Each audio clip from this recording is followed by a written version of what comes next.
Assalamu alaikum wa rahmatullah. Welcome to everybody from our Putu Alibag High School online class, especially class for 7 English. My dear student, hope you all are well by the grace of Almighty Allah. Now we are going to start our session. Hope inshallah you will with us up to our class. Thank you very much. সুপ্রিয় শিক্ষার্থী, আগের ক্লাসে আমরা voice কি এবং voice কত প্রকার, ভয়েসের প্রয়োজনীয়তা এবং প্রেজেন্ট ইনডিফিনিট টেন্সের অ্যাসার্টিভ অ্যাফার্মেটিভ, অ্যাসার্টিভ নেগেটিভ সহ আরও বিস্তারিত আলোচনা আমরা করেছি। আজকে আমরা সেই ধারাবাহিকতায় আমরা প্রেজেন্ট ইনডিফিনিট টেন্সের ইন্টারোগেটিভ অ্যাফার্মেটিভ ও interrogative negative specially yes no কোশ্চেনের উপর আজকে আমরা আলোচনা করব। আশা করি তোমরা আমাদের এই ক্লাসে শেষ পর্যন্ত থাকবে এবং উপভোগ করবে এই ক্লাসটাকে। তো চলো আমরা যাই। যেহেতু ক্লাসটা গ্রামার ক্লাস, সুতরাং বেটার আন্ডারস্ট্যান্ডিংয়ের জন্য আমি বাংলায় উপস্থাপন করছি এবং এই উপস্থাপনায় তোমাদের সহযোগিতা থাকবে। আজকে আমরা আলোচনা করব প্রেজেন্ট ইনডিফিনিট টেন্সের ইন্টারোগেটিভ এবং অ্যাফার্মেটিভ ও নেগেটিভ ভয়েস, যে সেন্টেন্সগুলো হবে ইন্টারোগেটিভ অ্যাফার্মেটিভ এবং ইন্টারোগেটিভ নেগেটিভ। সেই হিসাবে আমরা ভয়েস এর দুটি যে পার্ট আমরা জানি, একটা মানে দুটি ভাগ, একটা অ্যাক্টিভ ভয়েস, একটা প্যাসিভ ভয়েস। তো ইন্টারোগেটিভ সেন্টেন্সের একটা উদাহরণ তোমাদেরকে দিই, সেটা ইন্টারোগেটিভ অ্যাফার্মেটিভ। সেখান থেকে আমরা শুরু করবো ইনশাআল্লাহ। যেমন active voice interrogative affirmative, do I play football? Football, do I play football? আমি কি ফুটবল খেলি? এটা অ্যাক্টিভ। তোমরা জানো যে অ্যাক্টিভ ভয়েসকে প্যাসিভ করতে গেলে আমাদেরকে সার্চ করতে হবে সাবজেক্ট এবং অবজেক্ট, তারপরে প্রিন্সিপাল ভার্ব।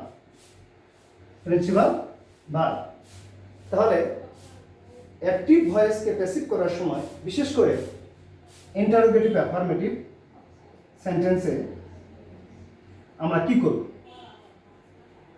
আমরা জানি যে ইন্টারোগেটিভ সেন্টেন্স এ প্রেজেন্ট ইনডিফিনিট টেন্সে ডু অথবা ডাজ সামনে থাকে সাবজেক্ট অনুসারে। এখানে যেহেতু I first person singular number, এগুলো তোমার টেন্সে খুব ভালো করে জেনেছ। তাহলে এখানে এই সেন্টেন্সটাকে যদি আমরা এই ডু বা অক্সিলারি ভার্বটাকে বাদ দিয়ে যদি অ্যাসার্টিভ করে নিই মনে মনে, তাহলে আমরা সহজে এটা করতে পারবো। অবজেক্টটা বের করে নিলাম। অবজেক্টটা বের করে নিয়ে কীভাবে করব? আমরা তো জানি অবজেক্টকে সামনে আনতে হয়, যেটা আগেকার স্ট্রাকচার আমরা দেখেছি। তাহলে কি? ফুটবল, ফুটবল যেহেতু present tense, is played by me. এই সেন্টেন্সটা এখান থেকে যদি আমরা অ্যাসার্টিভ মনে করি যে ডু নাই, তাহলে আমরা এভাবে সাধারণত করি। তখন ডু না থাকলে তখন বড় হাতের এফ দিই, এটা নাই। এইভাবে আমরা করি যে football is played by me, বল আমাকে দিয়ে খেলানো হলো। কিন্তু মজার ব্যাপার হলো ইন্টারোগেটিভ খুবই সোজা। যদি তুমি অ্যাসার্টিভ সেন্টেন্সটা যদি অ্যাফার্মেটিভ সেন্টেন্সটা যদি তুমি ভয়েস চেঞ্জ করতে পারো, তাহলে ইন্টারোগেটিভ আরও মজার বিষয় কি, যে তুমি জানো এই অবজেক্টটা আমাকে সামনে আনতে হবে। যেহেতু এখানে অক্সিলারি ভার্ব ডু দিয়ে প্রশ্নবোধক করানো হয়েছে, সুতরাং এই ইজটাকে যদি আমরা আগে নিয়ে আসি বসাই, যেটা আমরা অবজেক্ট বসানোর পরে বসাই, সেটা যদি আমরা মনে মনে আগেই বসালাম যে অবজেক্টটা সামনে নিয়ে আসলাম, নিয়ে আসার পরে অবজেক্টের পরে কি বসবে? ইজ বসবে। তাহলে ইজটা আমরা প্রথমে দিয়ে শুরু করি। এইটা আমরা তাহলে সরাসরি আমরা এই অ্যাক্টিভ ভয়েস থেকে আমরা প্যাসিভ ভয়েস করতে পারবো। কিভাবে? আমরা কল্পনায় আনি যে অবজেক্টটা আমরা সামনে আনতে হবে, নিয়ে আসলাম। তাহলে তাহলে আমরা অবজেক্টটা কিন্তু বড় হাতে এফ দিয়ে শুরু করবো, কিন্তু তার আগেই এইটা যেহেতু ফুটবল অবজেক্ট আসবে, সরি বড় হাতে বলার জন্য অবজেক্টটা আমাদের সামনে আনতে হবে, কিন্তু অবজেক্টের সঙ্গে কি বসবে এটা মনে মনে আমাদের ওখানেই ধরে নিতে হবে। ইজ বসবে না এম বসবে না আর বসবে, যেহেতু থার্ড পারসন সিঙ্গুলার নাম্বার সুতরাং এর সঙ্গে ইজ বসবে। তাহলে এই ইজটাই আমরা যেটা পরে বসাবো, ফুটবল বসানোর পরে বসাবো, সেটা আমরা আগে বসে নিই। ইজ ইজ তারপরে ফুটবল বসালাম, is football played, is football played by me? প্রশ্নবোধক চিহ্ন দিলাম। এটা আমরা কল্পনার মধ্যে রেখে দিলাম, এটা আমাদের দরকার নাই, এটা আমাদের দরকার নাই। তাহলে আমরা যখনই interrogative affirmative sentence present indefinite টেন্সে পাবো, তখন সেখানে ডু অথবা ডাজ থাকবে সাধারণত। তারপর আমরা কি করব? অবজেক্টটা আমরা নিব, কিন্তু অবজেক্টটা নেওয়ার পরে আমরা চিন্তা করব যে এই অবজেক্টের পরে ইজ বসবে না আর বসবে না এম বসবে।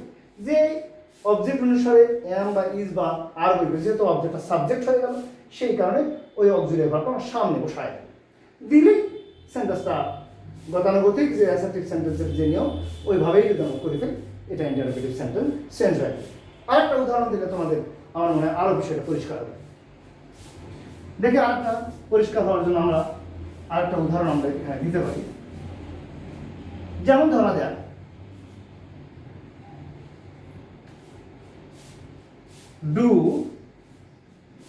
ডু দে হেল্প আস?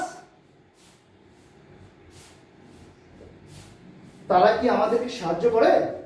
আমরা জানি এখানে ইন্টারোগেটিভ সেন্টেন্সের অক্সিলিয়ারি ভার্ব এখানে ইন্টারোগেটিভ করানো হয়েছে সামনে দিয়ে। এখানে হলো একটা সাবজেক্ট, একটা প্রিন্সিপাল ভার্ব, এখানে একটা অবজেক্ট। আমরা জানি এই প্যাসিভ করার জন্য, ইন্টারোগেটিভ সেন্টেন্সে প্যাসিভ করার জন্য আমাদেরকে কি করতে হবে? আমরা জানি প্যাসিভ ভয়েস করার সময় অবজেক্ট আনতে হবে। তাহলে এখানে যে অবজেক্টটা, এটা তো আগেও শিখেছি আমরা যে আজ কেস যখন অবজেক্ট থেকে সাবজেক্ট বানাবো তখন এটা উই হবে। তাহলে এখানে উই যদি আমরা বসাই, তাহলে উই এর সঙ্গে ইজ বসবে না এম বসবে না আর বসবে? আমরা জানি যেহেতু এটা ফার্স্ট পারসন প্লুরাল নাম্বার, সুতরাং এখানে আর বসবে। তাহলে আমরা আর দিয়ে স্টার্ট করতে পারি। কিভাবে স্টার্ট করবো? আর, যেটা মনে মনে ধরলাম যে উই আর উই, কি হবে? হবে আর উই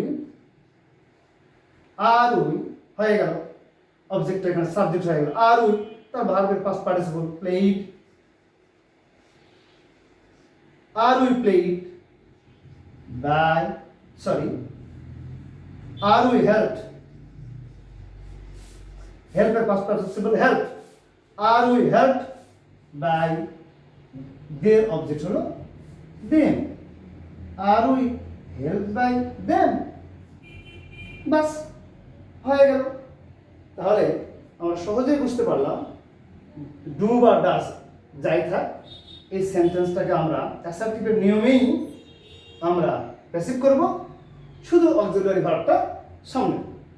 অক্সিলিয়ারি ভার্বটা যেটা ভার্বটা আমরা সাবজেক্টের পরে দিতাম সেটা সামনে দিলেই আমার অ্যাফারমেটিভ সেন্টেন্সটা, ইন্টারোগেটিভ অ্যাফারমেটিভ সেন্টেন্সটা ইন্টারোগেটিভ প্যাসিভ ভয়েস হয়। তাহলে খুবই মজার ব্যাপার। এখানে তোমরা প্রশ্ন করতে পারো, স্যার আমাদের স্ট্রাকচারটা আগে দিলেই ভালো হতো। হ্যাঁ, স্ট্রাকচার আমরা এর আগে দিয়েছি প্রেজেন্ট ইনডিফিনিট টেন্সের অ্যাসার্টিভ অ্যাফারমেটিভ অ্যাসার্টিভ নেগেটিভ, ওখানে পরিষ্কার করে দিয়েছি। আমি চাচ্ছি যে স্ট্রাকচারটা আমাদের দরকার, তবে স্ট্রাকচার নয়, আমার আগে প্র্যাকটিস করে নেব, নেওয়ার পরে প্র্যাকটিস করতে করতে কখনো গিয়ে যদি ভুলে যায়, তাহলে যেন আমার স্ট্রাকচারটা আমাদেরকে হেল্প করে। ওই জন্য আমার স্ট্রাকচারটা আমরা পরে দেব। এখন এই যে অ্যাফারমেটিভ যেভাবে আমরা করলাম, আর একটা অ্যাফারমেটিভ করি, তাহলে তোমরা আরও পরিষ্কার বুঝতে পারবে। তারপর আমি অ্যাফারমেটিভ ইন্টারোগেটিভ নেগেটিভ চলে যাব। সেটা কি? Does he do it?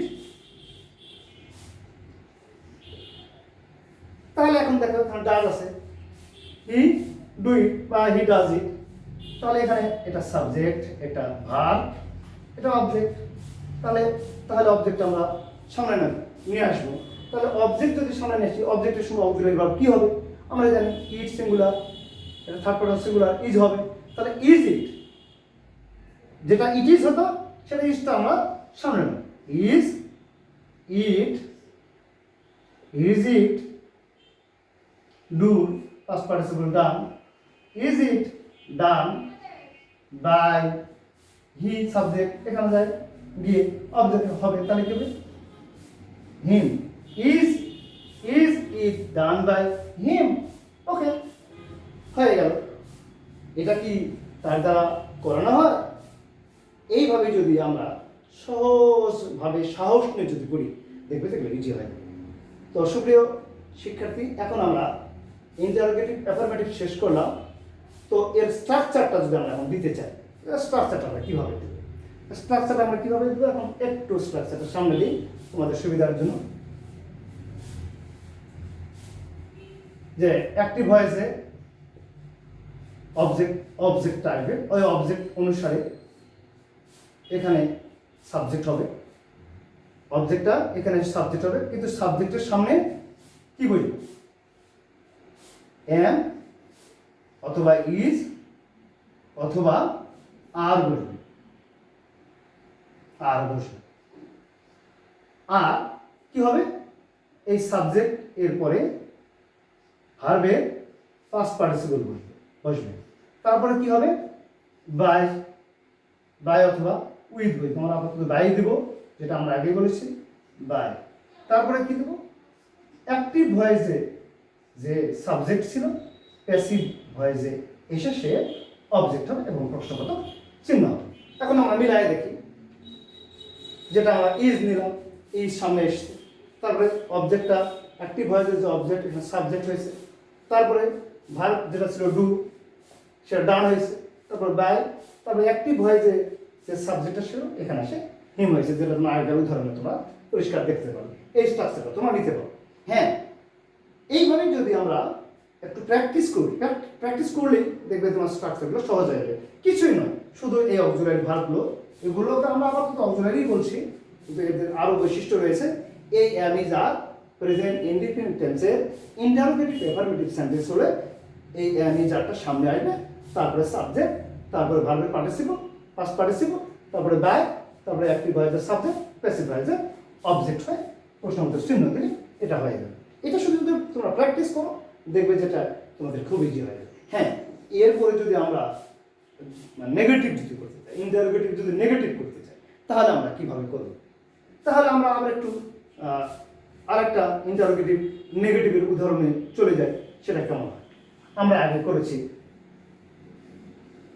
Affirmative, এখন সেটাকে আমরা নেগেটিভ করে নিই। ওই ধরনের সেন্টেন্স অ্যাক্টিভ ভয়েস, সেটা কি? Do they not,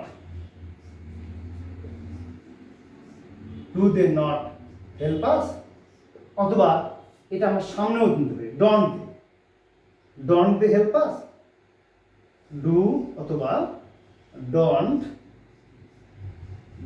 they help us. তারা কি আমাদেরকে সাহায্য করে না? ইন্টারোগেটিভ এটা নেই, তোমরা জানো। তাহলে কি হবে? এই সেন্টেন্সটাকে তোমাদের মনে মনে অ্যাসার্টিভ করে নিতে হবে। তার মানে they do not help us, they এটা মাঝখানে নিলে they do not help us, অথবা দে ডুবে এখানে নিলে দে ডু নট এখানে নিয়ে নিলে, অথবা এটা মনে মনে এখানে নিয়ে নিলে they do not help us. তাহলে আমরা যদি প্যাসিভ করতে যাই, প্যাসিভ ভয়েস করতে গেলে আমাদের কি হবে? সেখানে দেখা যাবে আগেকার মতোই এই আজটা কি হবে? উই হবে। আমরা উইয়ের সঙ্গে এখন কি নিব? ইজ নিব না এম নিব না আর নিব? তো আমরা জানি উই প্লুরাল, সুতরাং এখানে আর হবে। সেই আরটা আমরা সামনে নিব। যদি আমরা সামনে নিই তাহলে কি হবে? আর উই চলে আসলো, এই অবজেক্টটা সামনে চলে আসলো, আর উই, তারপর নট ওখানেই থাকলো, আর উই নট, এটা যেহেতু সাবজেক্ট, এটা বা তাহলে ভার্বের past participle are we not helped by subject object হয়ে গেল them are we not help by them or আর একটা ভাবে আমরা করতে পারি সেটা কিভাবে করতে পারি এইটাকে আমরা আরান করতে পারি এইটাকে আরান হিসেবে অর্থাৎ নটটাকে এখানে আনতে পারি যেমন ডন করলাম or aren't we helped by them এভাবে আমরা করতে পারি শুধু আমাদের মাথায় রাখতে হবে যে এই যে অবজেক্টটার সামনে আনছি সেই অবজেক্টটার সঙ্গে এম হবে না ইজ হবে না আর হবে আর এই আর বা এম বা ইজ এই বিষয়টা মাথায় রাখলে তোমাদের বিষয়টা ক্লিয়ার হয় তো এরপরে যদি ডু দিলাম বা ডু নট দিয়ে করলাম এভাবে করা যায় সেন্টেন্স এই আকারেও থাকতে পারে এই আকারেও থাকতে পারে যে আকারে থাক তোমরা সেই আকারেই করতে পারো অথবা এই আকারে যদি থাকে তাহলে তুমি এই আকারেও ভয়েসটা চেঞ্জ করতে পারো এই আকারে থাকলে তুমি এই আকারেও চেঞ্জ করতে পারো তার মানে এখানে শুধু অক্সিলারি ভার্বটা সামনে নিয়ে আসলে হয়ে গেল সুপ্রিয় শিক্ষার্থী আমার মনে হয় তোমাদের কাছে এটা খুব ইজি হয়ে যাবে এরপর আমরা ডাজ দেব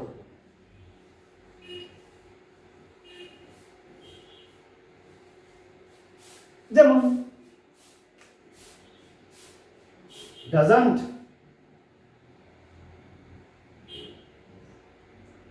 অথবা ডাস করি সরি ডাজন্ট করি হেল্প মি ডাজন্ট করি হেল্প মি অথবা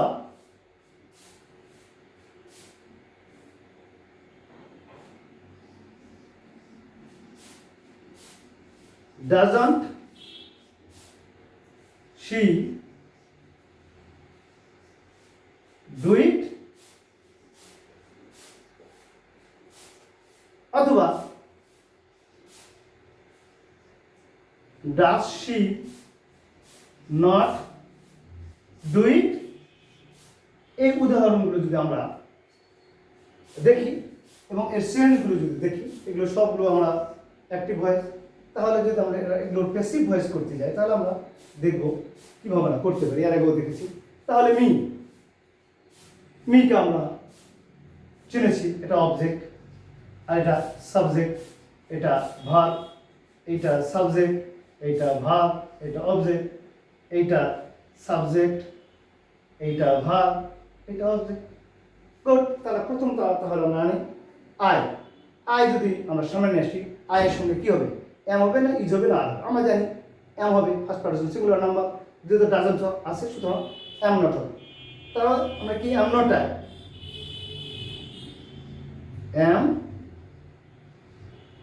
আই এম নট আই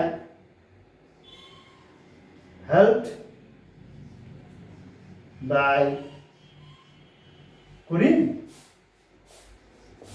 অথবা am I not help by Karim এটা আমরা করতে পারি তারপরে ডাজন্ট শি ডু ইট যদি আমরা সামনে নিয়ে আসি তাহলে কী হবে ইটের সঙ্গে কী হবে আমরা জানি এম হবে না ইজ হবে না আর হবে আমরা জানি ইজ হবে তাহলে isn't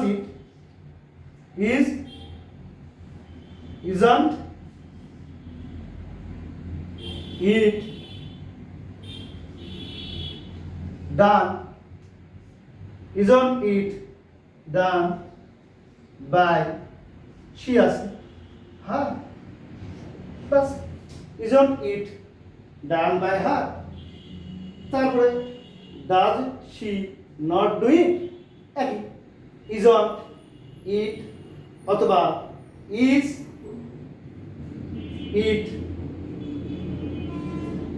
is it not done by her সুপ্রিয় শিক্ষার্থী আমার মনে হয় এই বিষয়টা তোমরা যদি একটু সহজভাবে নিয়ে নির্ভয়ে যদি প্র্যাকটিস করো নিজে নিজে উদাহরণ দিয়ে উদাহরণগুলো দিয়ে এক্সাম্পলগুলো দিয়ে যদি প্র্যাকটিস করো, দেখবে তোমাদের এই প্র্যাকটিসের মাধ্যমেই তোমার গ্রামার রুলসগুলো কন্ট্রোল হয়ে যাবে এবং স্ট্রাকচার তখন তোমার জন্য সহজ হবে। তাহলে আমরা এখন দেখি এরকম আমরা স্ট্রাকচারটা তৈরি করতে পারি কিনা।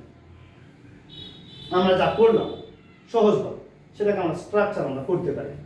তাহলে অ্যাক্টিভ ভয়েসে অবজেক্ট, প্যাসিভ ভয়েসে এসে সাবজেক্ট হবে এবং এই সাবজেক্ট অনুসারে M, is,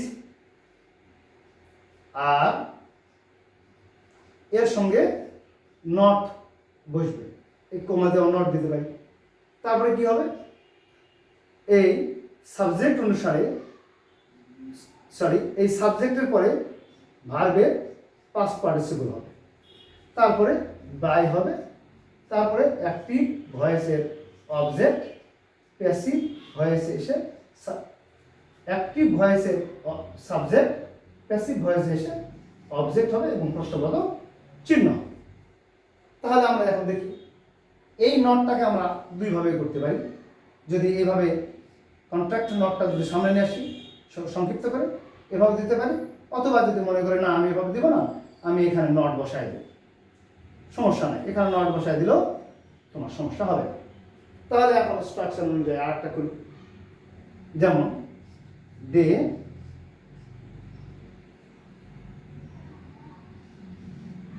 do, they not catch fish, অথবা ক্যাচ আ ফিশ।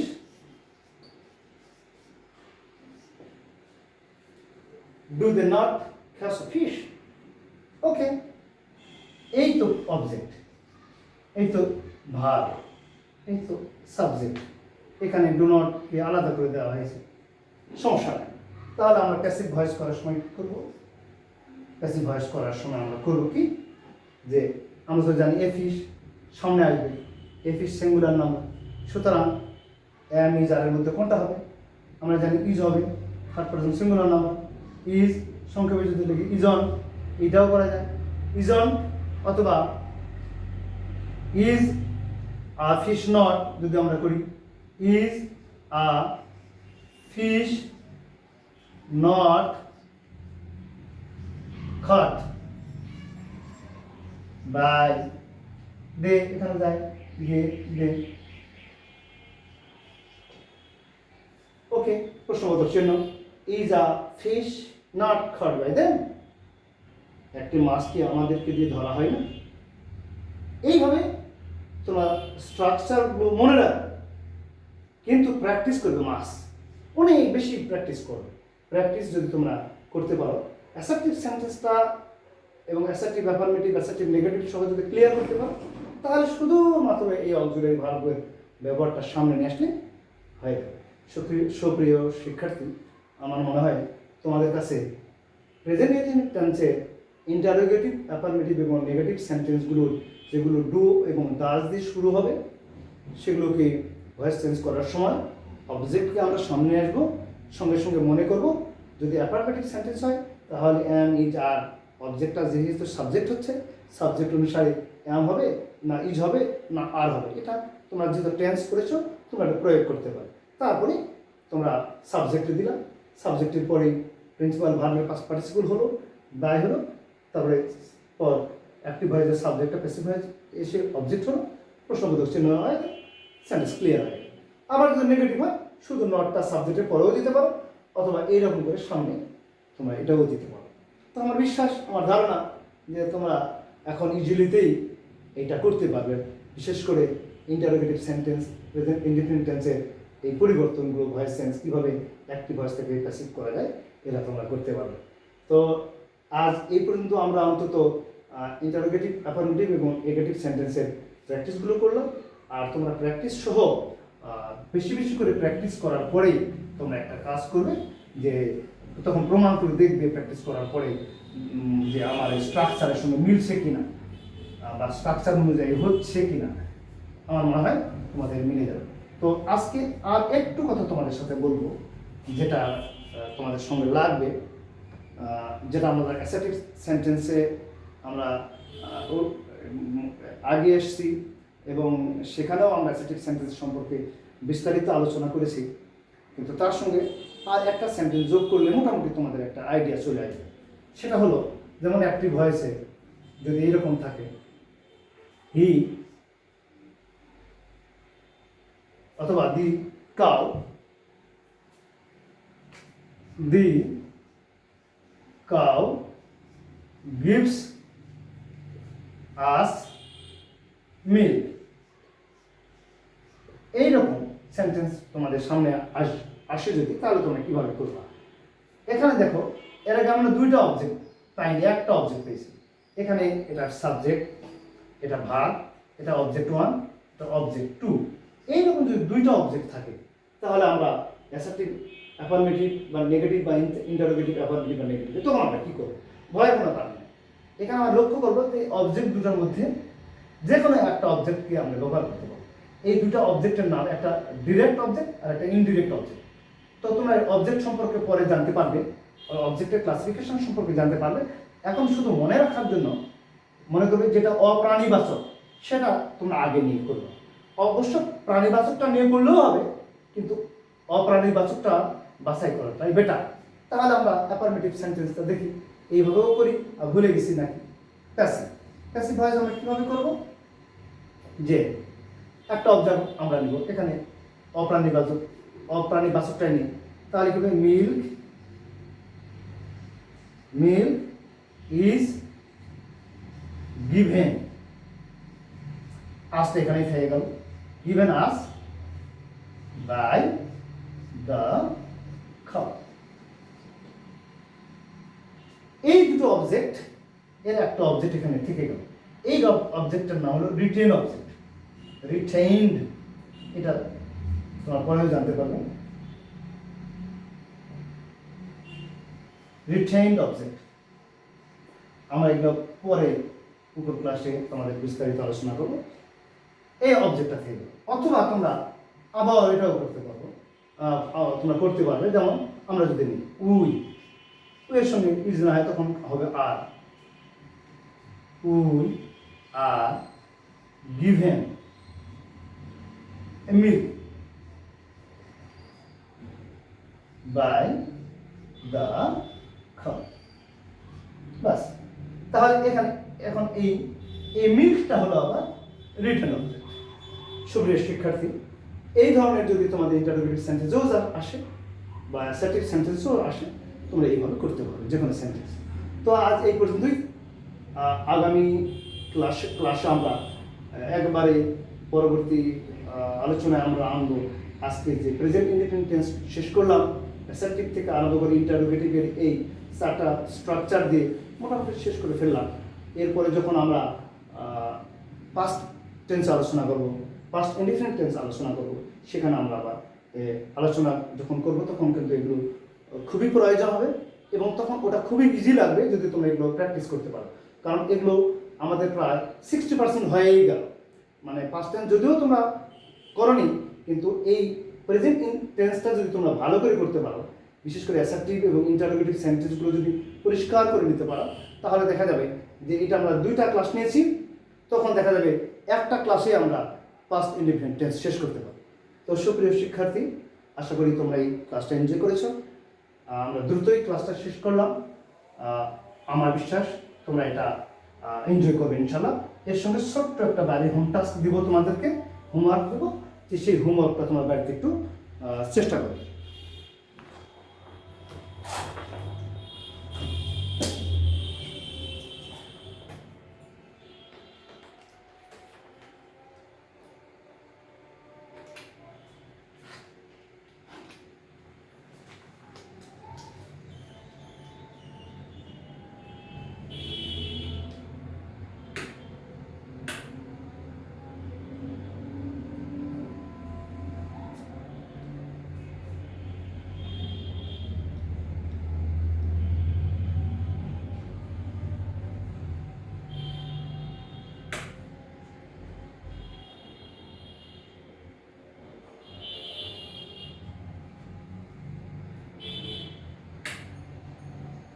লাইটিং এর একটু সুবিধা অসুবিধার কারণে এটা হয়ে যাচ্ছে।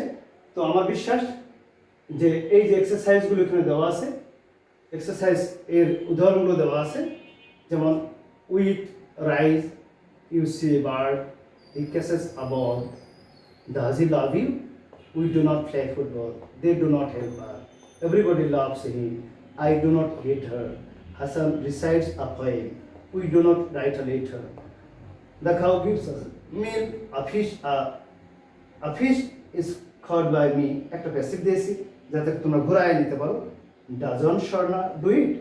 আরেকটা মজার ব্যাপার হলো যে তোমরা এগুলো প্র্যাকটিস করবে এবং অ্যাক্টিভ থেকে প্যাসিভ, প্যাসিভ থেকে অ্যাক্টিভও করার চেষ্টা করবে, দেখবে তোমাদের কাছে খুব সহজ হয়ে যাবে। তো ধন্যবাদ সকলকে, আজ এই পর্যন্তই থাকলো। আগামী ক্লাসে তোমাদের সঙ্গে দেখা হবে ইনশাল্লাহ। সেই পর্যন্ত সকলেই ভালো থাকবে, সুস্থ থাকবে, সকলের শুভকামনা করে আজকের ক্লাসের এখানেই শেষ ঘোষণা করছি। ধন্যবাদ সকলকে। আসসালামু আলাইকুম ওয়া রাহমাতুল্লাহি ওয়া বারাকাতুহু।